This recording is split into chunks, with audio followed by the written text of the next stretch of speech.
ஹாய்ங்க, எல்லாரும் எப்படி இருக்கீங்க? இன்னைக்கு காலையில எழுந்திரிச்சோன்னே லஞ்ச் என்ன பண்ணுறதுனே தெரியல எனக்கு. யோசனை பண்ணதில டக்குன்னு என்ன தோணுச்சுன்னு தெரியல எனக்கு.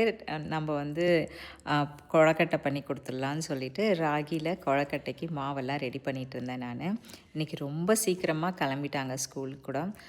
நான் என்ன நினச்சேன்னா காரில் தான் போகிறாங்க. ஏன்னா நைட்டே அவங்க அப்பாகிட்ட சொல்லிட்டாங்க. நேற்று ஒரு கேம் இருந்தது, போயிட்டு வரத்துக்கு லேட் ஆச்சு.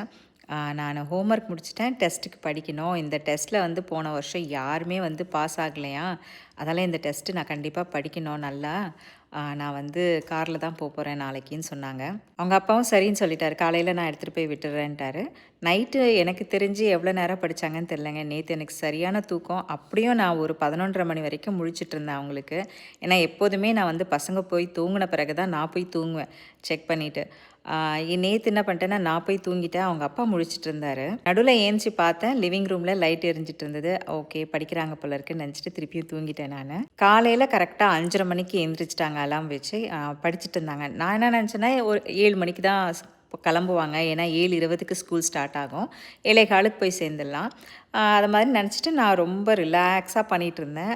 ஆனால் டக்குன்னு வந்து இல்லை, நான் வந்து சீக்கிரமாக கிளம்பணும். ஏன்னா எனக்கு ஒரு டவுட் இருக்குது, நான் போய் டீச்சரை பார்த்து பேசணும்னு சொல்லிட்டு வந்து சொன்னோன்னே கட கட கடன்னு வேலையை ஸ்டார்ட் பண்ணேங்க நான். கிளம்புன டைம் பார்த்திங்கன்னா